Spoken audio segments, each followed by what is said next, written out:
Subscribe कीजिए हमारे channel को और बेल आइकॉन को दबाइए हमारी लेटेस्ट वीडियो सबसे पहले देखने के लिए।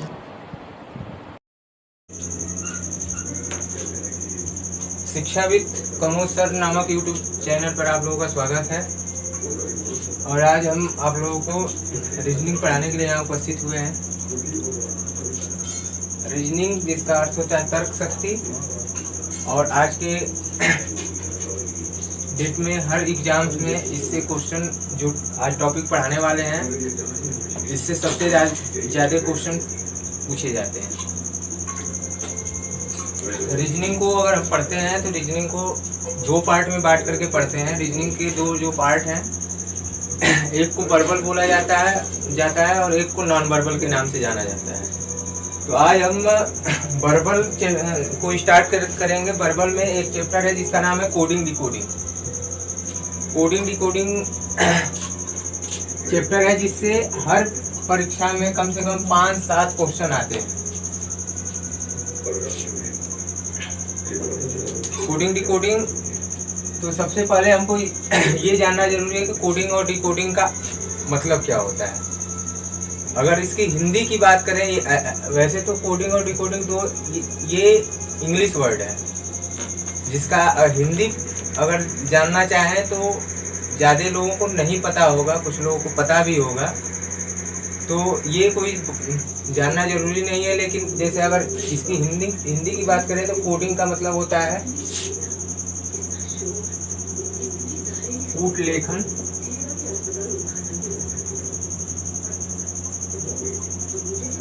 और डिकोडिंग का होता है कूट वाचन।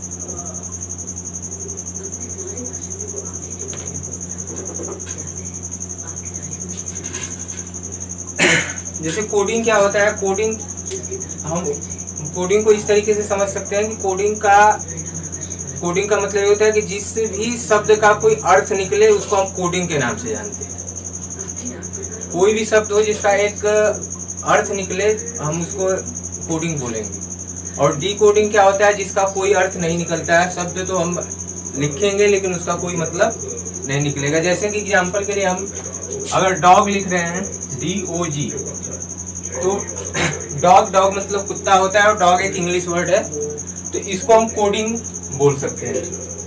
और डिकोडिंग क्या होता है, डिकोडिंग अब इसी को क्वेश्चन में भी पूछता है, इसी को पूछ सकता है कि डॉग को EFH लिखा जाता है, EFH। तो जो EFH लिखा गया है ये डिकोडिंग है, इसका कोई भी अर्थ नहीं निकलता है, तो इस चीज को हम डिकोडिंग के नाम से जानते हैं। तो ये चीज समझ में आ गई होगी आप लोगों को कि कोडिंग क्या होता है, डिकोडिंग क्या होता है। अब इसमें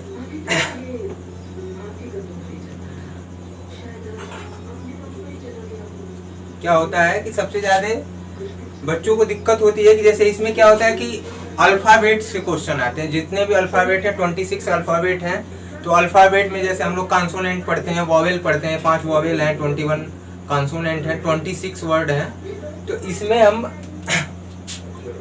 बहुत सारे स्टूडेंट क्या करते हैं कि पेपर देने जाएंगे और पेपर में A से Z तक लिखना स्टार्ट करते हैं और सारे वर्ड का कोड वहां लिख करके एक पेज पे रख करके और फिर पेपर सॉल्व करते हैं, जिससे कि बहुत सारी दिक्कतें आती है। जैसे अगर हम वनडे एग्जाम की बात करें तो वनडे एग्जाम में सबसे बड़ी समस्या यही है कि वहाँ टाइमिंग भी देखना पड़ता है। सबसे ज़्यादा अगर वैल्यू है तो टाइम का है। क्वेश्चन सॉल्व हो जाता है ये बड़ी बात नहीं है, उससे बड़ी बात है कि हम उसको कितने टाइम में कर रहे हैं। क्योंकि अगर हम SSC CGL की बात करें तो CGL में इस समय प्री में 100 क्वेश्चन आते हैं, 1 घंटे का टाइम होता है। तो हमको ये देखना है कि 15 मिनट, अगर ऐसे देखा जाए 4 पार्ट से क्वेश्चन आते हैं तो हर एक पार्ट के क्वेश्चन को हम 15 मिनट में सॉल्व कर दें। और बच्चे क्या करते हैं कि अगर इससे 5 से 7 क्वेश्चन आते हैं तो 5 से 7 क्वेश्चन इसी को करने में 10 से 15 मिनट लगा देते हैं। तो इसलिए इस चीजों ये सब जो गलतियां हैं इससे हमको बचना है। तो जैसे अगर इस तरीके से बात करें इससे अल्फ़ाबेट जो होते हैं उसके कोड की बात करें तो जैसे ए होता है, बी होता है, सी होता है, डी होता है, E, F, G, H, I, G, A, L, M, N, P, Q, R, S, T, U, V, W, X, Y, Z. तो अगर कुछ बच्चे जो करते हैं या अगर ऐसे देखें तो A1 पे है, B2 पे, 3 पे, 4 पे, 5 पे, 6, 7, 8, 9, 10, 11, 12, 13, 14, 15, 16, 17, 18, 19, 20, 21, 22, 23, 24, 25, 26। इसकी बात करें तो अगर ऐसे हम सोचे कि याद हो जाएगा तो हो सके कुछ लोग रट करके याद कर सकते हैं या याद करना भी थोड़ा सा मुश्किल है। और परीक्षा में अगर आपको कोडिंग डिकोडिंग का क्वेश्चन सॉल्व करना है तो सारे वर्ड के कोड आपको हमेशा मौजवानी याद होना चाहिए। अगर आपको ये याद नहीं है तो इसके क्वेश्चन को सॉल्व करने में दिक्कतें आएंगी। और इसलिए अब जैसे इसको ऐसे याद करना थोड़ा सा मुश्किल है, तो इसको आसान बनाने के लिए हम एक ट्रिक बता रहे हैं, जिस ट्रिक के द्वारा हम इसको बहुत ही आसानी से याद कर सकते हैं। जैसे इस सारे अल्फाबेट को हम इस तरीके से याद कर सकते हैं, जैसे इसके अंतिम जो वर्ड है इसी से ट्रिक बनता है ईजोटी।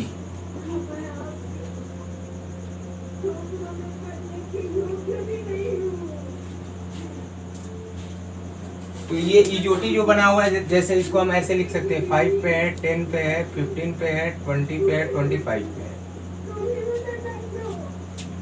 इस तरीके से हम लिख सकते हैं, जिससे ये पता चलता है कि E5 पे है, J10 पे है, O15 पे है, T20 पे है, Y25 पे है। तो ई ज्योति एक वर्ड याद कर सकते हैं, जैसे ज्योति है लड़की का नाम है, वैसे ई ज्योति इस तरीके से हम याद कर सकते हैं। तो इसमें अगर ये वर्ड 5 वर्ड हम लोग याद रख सकते हैं, ये कोई बहुत मुश्किल काम नहीं है, ये 5 वर्ड हम हमेशा याद रख सकते हैं। अब इस 5 वर्ड को अगर हम याद रखते हैं तो मान के चलिए डी आता है, तो ये मुझे पता है कि E5 पे है तो D4 पे होगा।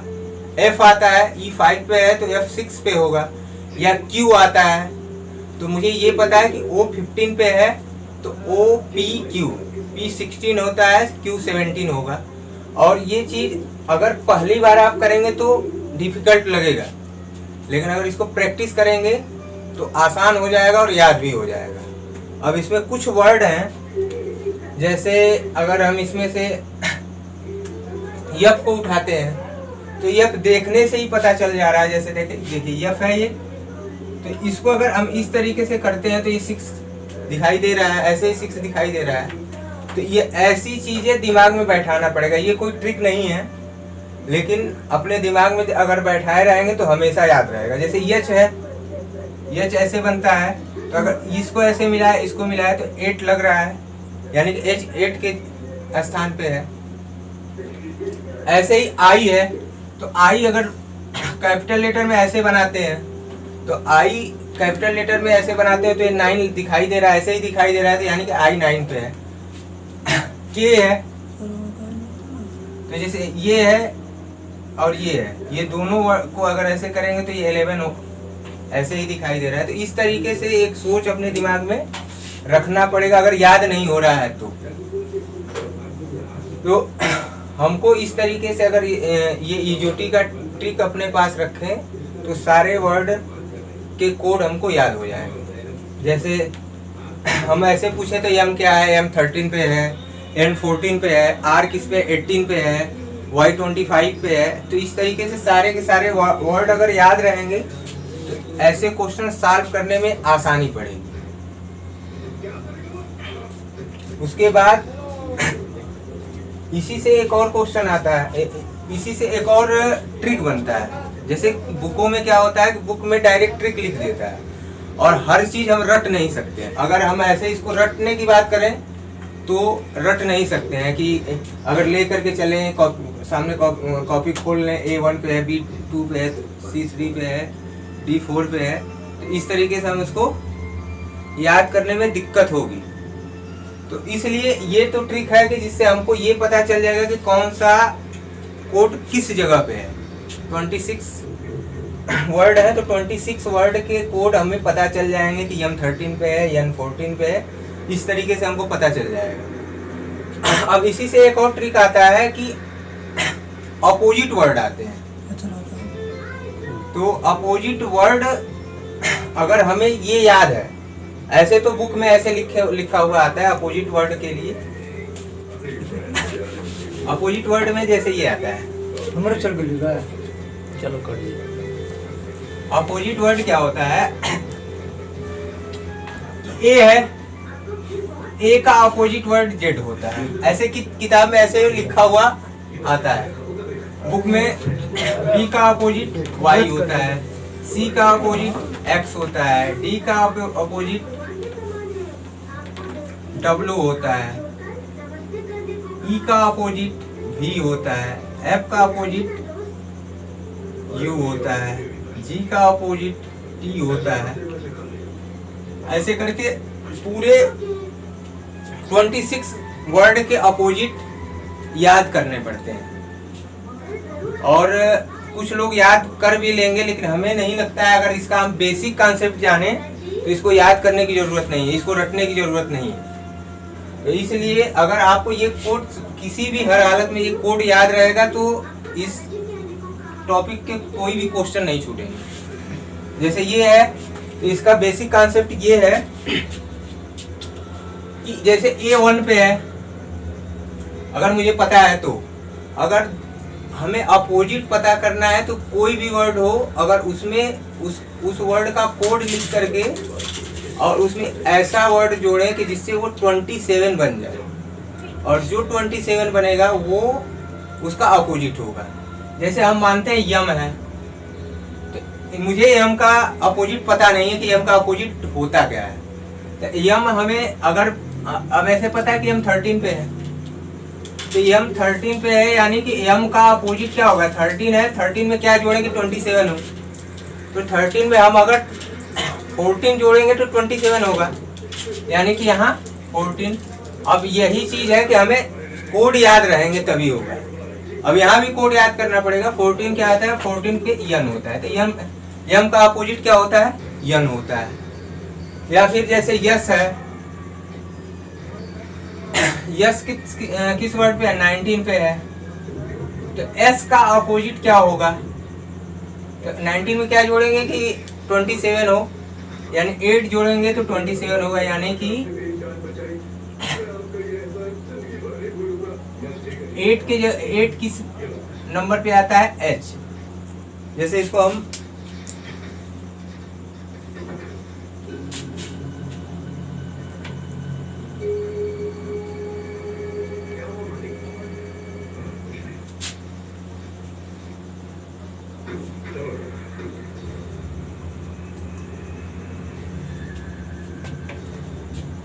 जैसे किताब में आता है, ये लिखा हुआ है, अपोजिट वर्ड डायरेक्ट लिख दिए होते हैं कि जैसे ए है, ए का जेड होगा, तो कुछ लोग क्या करते हैं, इसको याद करने लगते हैं। तो अगर मुझे बेसिक कॉन्सेप्ट पता है तो इसको याद करने की जरूरत है ही नहीं, अब बस ये याद करना है इजोटी और इसके वर्ड किस किस जगह पे हैं। तो जैसे हम किसी भी वर्ड का हम निकालना चाहें, जैसे मान के चलिए कि टी है, तो ये पता है कि टी 20 पे है, तो 20 में क्या जोड़े कि 27 हो जाए, तो 20 में 7 जोड़ेंगे 27 होगा, यानी कि 7 जिस भी वर्ड के आगे आएगा वही होगा, यानी 7 का कोड होता है जी। तो टी का अपोजिट क्या होगा? 7 होगा। तो इस तरीके से अपोजिट वर्ड हम इसलिए याद करने के लिए बोल रहे हैं क्योंकि इससे डायरेक्ट क्वेश्चन बनते हैं।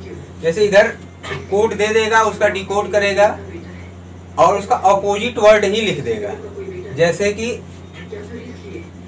क्वेश्चन ये बना, जैसे क्वेश्चन कुछ भी बना दे, जैसे डॉग है, लिख देगा कि डॉग को किसी कूट भाषा में, डॉग को किसी कूट भाषा में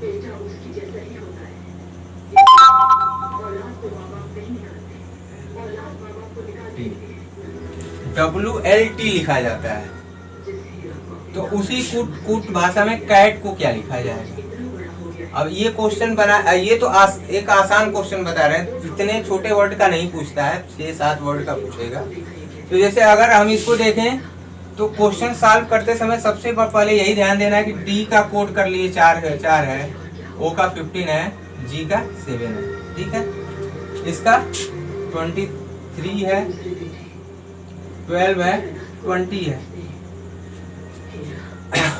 तो अगर ऐसे हम कोडिंग डिकोडिंग के क्वेश्चन को अगर सॉल्व करने की शुरुआत करते हैं, अभी तो हम ऐसे एक अपोजिट का एक एग्जांपल बता रहे हैं, शुरुआत कैसे किया जाता है वो अलग से हम बताएंगे। अभी एक एग्जांपल बता दे रहे हैं। जैसे अगर कोडिंग डिकोडिंग के क्वेश्चन स्टार्ट होते हैं तो उसमें सीरीज चलती है, सीरीज में +1 होता जाएगा या +2 होता जाएगा या इनटू होता जाएगा 2 का, या डिवाइड होता जाएगा, इस तरीके से इसकी सीरीज एक चलती है। लेकिन ये एक अपोजिट का एग्जांपल बता रहे हैं। जैसे ये देखिए डी है 4 पे, W 23 पे, यानी कि अगर इस, अब देखिए हम कोडिंग करने के लिए इसलिए बोल रहे हैं कि एक व्यवहारिक भाषा में हम लोग कहीं पे भी यूज करते हैं तो डिजिट का ही यूज करते हैं। अगर हम व्यवहारिक भाषा में इसका यूज करते तो ये आसान लगता है। जैसे डी है, ओ है, तो हम ये नहीं बोल सकते हैं किसी को डी रुपया दो, यानी कि 4 रुपये को हम डी रुपया नहीं बोलते हैं। इसलिए व्यवहारिक तौर पे अगर किसी को भी ये लैंग्वेज आसान लगता है और ये लैंग्वेज थोड़ा डिफिकल्ट लगता है, तो इसलिए अगर ऊपर लिखा हुआ है तो ऊपर से तुरंत पकड़ में आ जा रहा है कि ये 23 है, ये 4 है, यानी 23 और 4 27 होता है। यानी कि आप तुरंत समझ में आ जाएगा कि इसका ये अपोजिट है। या फिर 15 है, 12 है, 27 हो रहा है, यानी इसका अपोजिट है। ये 20 है, ये G7 है, 27 हो जाएगा, यानी कि ये भी अपोजिट है। तो तुरंत हम क्वेश्चन सॉल्व करेंगे तो इसका 3 है, इसका 1 है, इसका 20 है। इसको सॉल्व करते हुए सीधे क्या करेंगे, 3 है, 3 में क्या जोड़ेंगे, 27 है होगा, यानी कि 24 होगा। 1 है, 1 में क्या जोड़ेंगे, 27 है, 26 होगा। और T में क्या जोड़े, 7 होगा, यानी इसका कोड सीधे कर देंगे यहाँ X Z G, यही इसका आंसर होगा। इस तरीके से क्वेश्चन सॉल्व करने में आसानी पड़ती है। और मुझे जहाँ तक लगता है कि आसान पढ़ने के साथ साथ जल्दी क्वेश्चन सॉल्व भी हो जाता है, टाइम की भी बचत होती है। तो ये एक मेथड है कि हम कोड याद कर लें, क्योंकि बिना कोड याद किए इस चैप्टर के क्वेश्चन सॉल्व नहीं होंगे। जैसे इस टॉपिक से बहुत सारे क्वेश्चन पूछे जाते हैं, जैसे सीरीज, इसी से क्वेश्चन आता है, सीरीज का क्वेश्चन आता है, या फिर एनोलॉजी से क्वेश्चन उठा देता है। इस तरीके से इससे क्वेश्चन बहुत सारे बनते हैं और हर एक एग्जाम में, किसी भी एग्जाम में 7-8 क्वेश्चन आने ही आने। और इसी को सॉल्व करने में बहुत सारे लोग जो हैं, अगर तरीका नहीं जानते हैं तो टाइम ज़्यादा लगा देते हैं, और जहाँ टाइम ज़्यादा लगाए वहाँ पेपर अच्छा नहीं होगा और पेपर हम क्वालिफाई नहीं कर पाएंगे। तो जैसे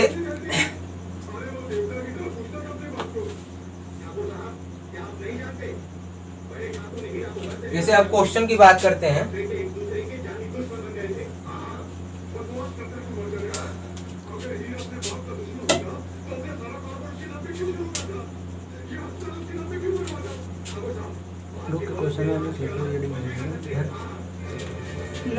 चला बीच में काट दी। जैसे किसी कूट भाषा में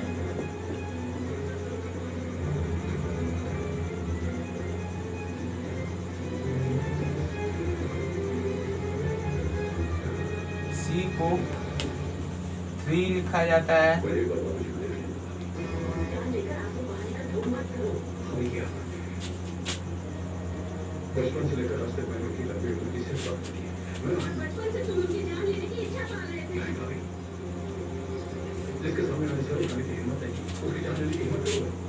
FEAR फियर का कोड 30 लिखा जाता है।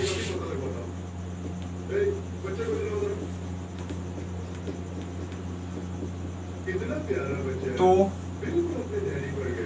कुछ भी जैसे क्वेश्चन बनाना चाहें तो फियर का कोड 30 लिखा जाता है। तो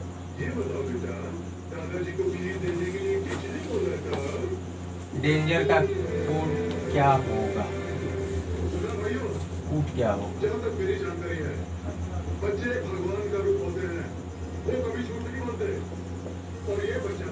देखिए इसके लिए क्या होता है, ऑप्शन भी देता है, लेकिन मेरे लिए हमारे हिसाब से ऑप्शन की यहाँ जरूरत नहीं। अगर हम बिना ऑप्शन का क्वेश्चन सॉल्व करते हैं तो और आसानी पड़ेगा। अगर वहाँ ऑप्शन मिलता है तो हम और ही जल्दी इस क्वेश्चन को सॉल्व कर सकते हैं। जैसे सी का कोड 3 है, फियर का कोड 30 है, तो डेंजर का कोड क्या होगा? सी का कोड 3 है, फियर का कोड 30 है, तो हम इसको जोड़ सकते हैं कि जैसे F है, E है, A है, R है, तो F 6 पे है, E 5 पे है 11, A 1 12। जैसे इसका कोड यहाँ लिख सकते हैं, 6 है, 5 है, 1 है, 18 है, तो बीच में प्लस कर देते हैं, यानी इसको प्लस करेंगे तो 30 ही होगा, यानी कि इसको प्लस किया गया है। और जब प्लस किया गया है तो हम यहाँ डेंजर लिख सकते हैं और इसको प्लस कर सकते हैं। 4 है, 1 है, 14 है, 7 है, 5 है, 18 है। अब इसको प्लस करेंगे, 4 1 5, 14 19, 7 26, 5 31, 18 49। तो इसका आंसर कितना आएगा? 49 आएगा। और इतना आप लोग जैसे इतना आप लोग के सामने क्वेश्चन है। जैसे पहला क्वेश्चन है, किसी कूट भाषा में डेनी को FGPA लिखा जाता है, तो उसी कूट भाषा में डज को क्या लिखा जाएगा? तो इसको सॉल्व करने का सबसे आसान तरीका यही है कि हम ये पता करें कि डेनी को किस बेसिस पे ये लिखा गया है। अगर इसको हम पता कर लेंगे तो उसी बेस पे इसका कोड या कूट कर सकते हैं। इसके लिए जैसे डेनी है, डेनी को हमने लिखा FGPA, तो इसका कोडिंग कर लेते हैं। जैसे कोडिंग इसको सॉल्व करने का यही तरीका है कि अगर इसका कोड जैसे ये 4 पे है, ये 5 पे है, ये 14 पे है, ये 25 पे है, वैसे ही अगर FGPA है तो ये F है 6 पे है, G 7 पे है, P 16 पे है और A 1 पे है।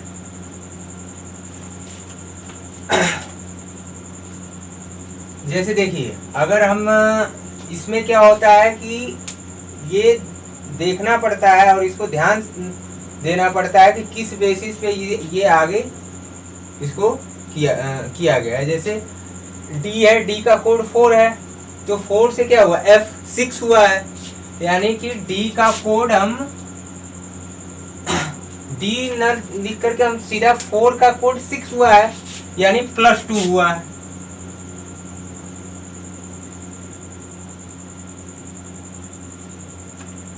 E का कोड 5 है, G का कोड 7 है, यानी 5 से 7 हुआ, यानी +2 यहाँ पे भी हुआ है। अब ये देखिए N का कोड 14 है, P का कोड 16 है, यानी कि 14 से 16 हुआ, यानी +2 यहाँ पे भी हुआ है। और ये 25 है, 25 से अब देखिए ये सोच समझने वाली चीज़ है। यहीं पे बहुत सारे स्टूडेंट क्या होते हैं, कंफ्यूज हो जाते हैं और इसको समझना पड़ेगा। जैसे ये Y 25 पे है, ये A 1 पे है, ठीक है, तो क्या होता है कि हमारे पास जो वर्ड है 26 ही है, तो क्या होगा कि अगर 25 पे 2 प्लस होगा तो 26 होने के बाद फिर वो कैरी फॉरवर्ड यानी 1 हो जाएगा। जैसे 25 है उसमें 2 प्लस करेंगे तो क्या होगा, एक प्लस करेंगे 26 होगा, और 26 के बाद फिर से क्या होती है वो पुनरावृत्ति, यानी फिर से वही संख्या आएगी, यानी कि अगर 25 है तो 25 का कोड क्या होगा 1 होगा, और 1 के जगह पे क्या है ए है। तो इस तरीके से हमें ये पता चल रहा है कि हर एक कोड में क्या हो रहा है, +2 इंक्रीज होता जा रहा है। जैसे D का 4 से 6 हुआ है, E का 5 से 7 हुआ है, N का 14 से 16 हुआ है, और Y का 25 से 27 बोले या 1 बोले, बात वही है, यानी कि 1 हुआ है। तो इस तरीके से अगर ये मुझे पता चल गया तो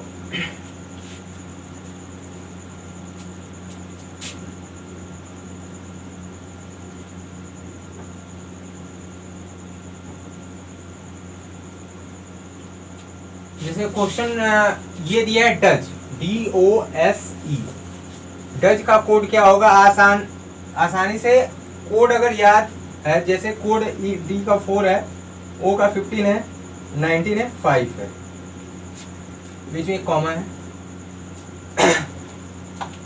ये ध्यान देना पड़ेगा, जैसे सब एक में ना मिले, नहीं तो 4 क्या होगा 41 लगेगा, 5 क्या लगेगा 51 लगेगा। तो जैसे देखिए D का 4 है तो 4 में 2 प्लस होगा तो क्या होगा 6 होगा, 15 में 2 प्लस होगा तो क्या होगा 17 होगा, 19 में 2 प्लस होगा तो क्या होगा 21 होगा, 5 में 2 प्लस होगा तो क्या होगा 7 होगा। अब देखिए ऐसे तो ये कोड है, जैसे 6 है FQUG,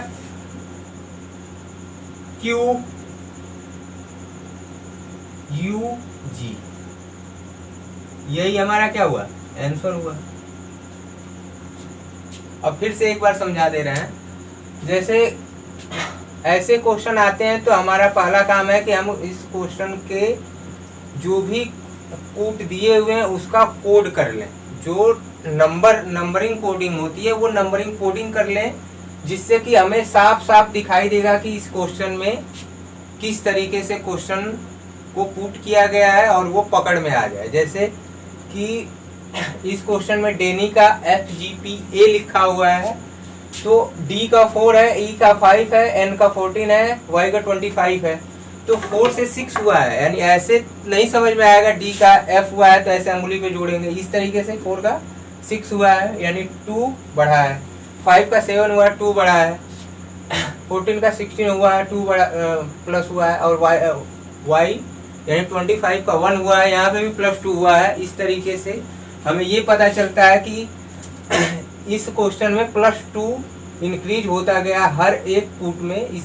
उसी हिसाब से इस कूट में भी हम 2 प्लस करके और क्वेश्चन सॉल्व कर लेंगे, जिसका कि आंसर ये होगा। नंबर को PSOZGP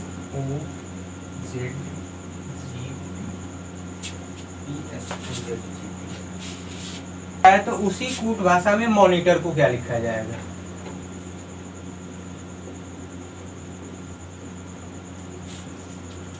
ठीक है,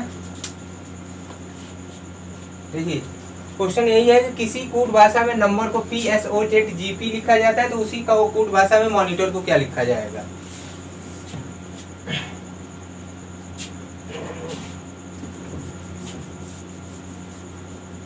हमारा पहला काम क्या है, क्वेश्चन सॉल्व करते हैं तो जो भी पहला कूट दिया है उसको यहाँ लिखेंगे। जैसे नंबर लिखा हुआ है NUMBER, नंबर का कूट लिखा हुआ है, या तो इसको आसान बनाने के लिए इस तरह के तरीके से भी लिख सकते हैं। अब इस तरीके से जैसे नंबर लिखा है तो नंबर का कूट है PSOZGP, तो मॉनिटर का कोड क्या होगा।